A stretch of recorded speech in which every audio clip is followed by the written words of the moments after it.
Di sini saya akan mereview LG tipe SU05DLX. Baik, kita nyalakan berapa wattnya. Ini sudah kita bongkar di bagian evapnya.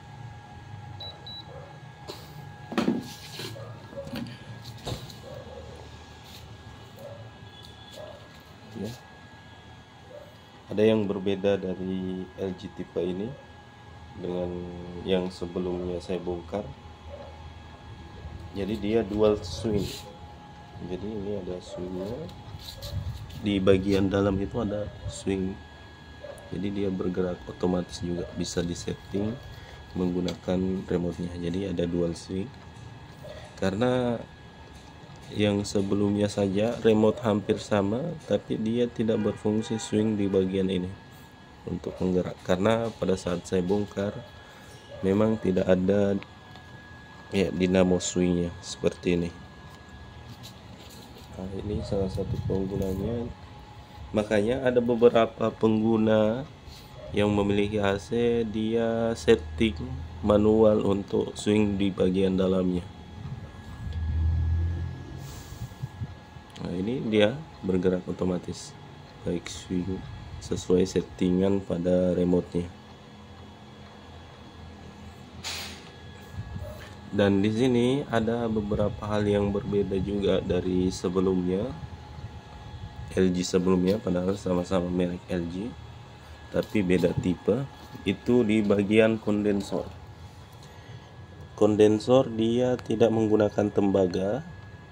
Ini hampir sama dengan kondensor mobil yang dia gunakan. Kemudian di bagian evaporator barulah tembaga. Ini kita belum bongkar. Kita akan bongkar untuk dibersihkan. Sebelum dibersihkan, lihat dulu. Jadi bagi Anda tentunya di bagian swing bagian dalam ini sangat berpengaruh sekali bagi pelemparan arah angin ke kiri dan ke kanannya. Kalau swing bagian luar rata-rata kan cuman atas bawah. Nah, saya sendiri yang terpasang saat ini di kamar itu harus di setting manual di bagian, jadi mesti digeser-geser secara manual. Ribet kan kalau pemasangannya AC-nya tinggi. Makanya salah satu rekomendasi cari AC yang dual swing, jadi bisa di set juga swing di bagian dalamnya.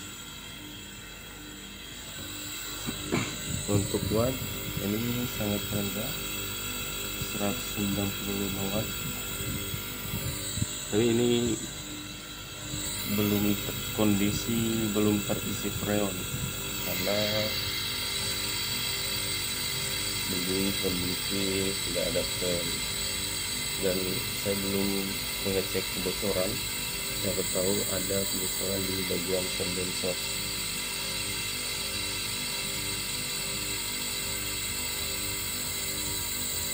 Untuk bodi saya sangat besar untuk ukuran Super 2 pickup.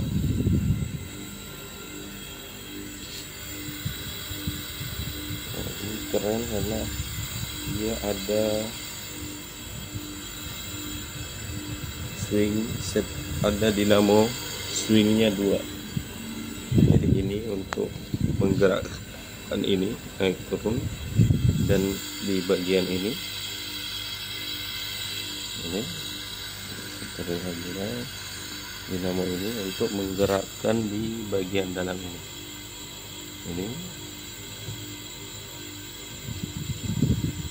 Ya, dan bisa di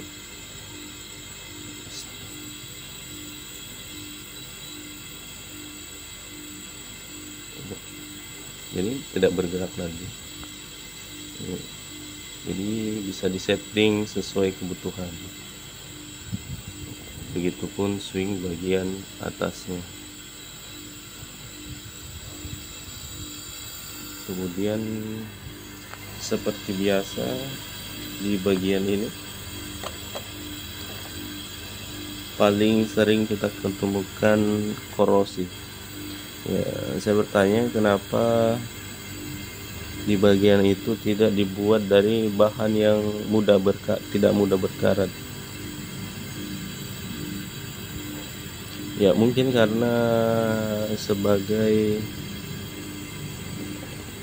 kalau tembaga mungkin mahal ya. Ini ada kabel grounding.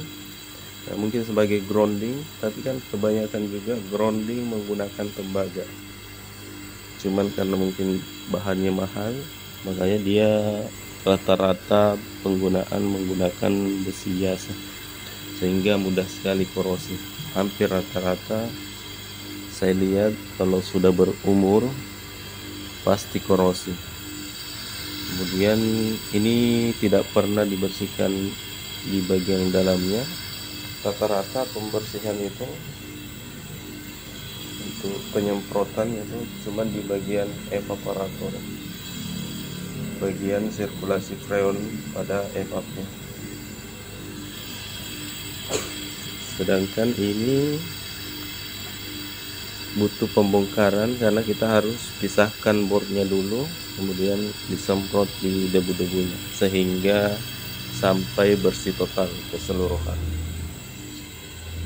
Kemudian kita pelumasan kembali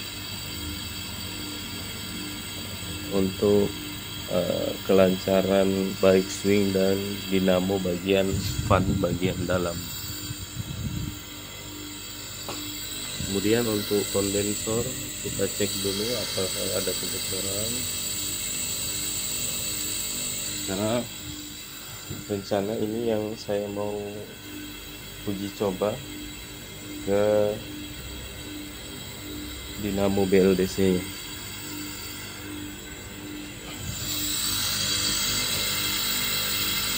Ini sementara kita mau kuras dulu olinya, kemudian kita tambah oli karena saya lihat banyak oli yang terbuang pada saat orangnya buka.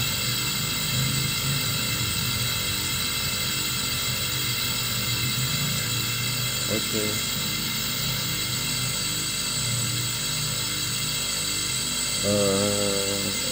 Saya belum tahu apakah kondensor yang tipe seperti ini yang sama digunakan pada mobil lebih bagus atau dibanding menggunakan tembaga.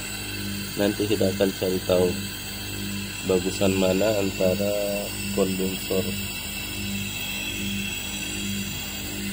aluminium dengan kondensor yang menggunakan tembaga bahan aliran sirkulasi freonnya. Nah, tapi ini saya belum bongkar karena ini kan tembaga. Terus untuk cara penyambungannya nanti kita akan bongkar di bagian kondensornya.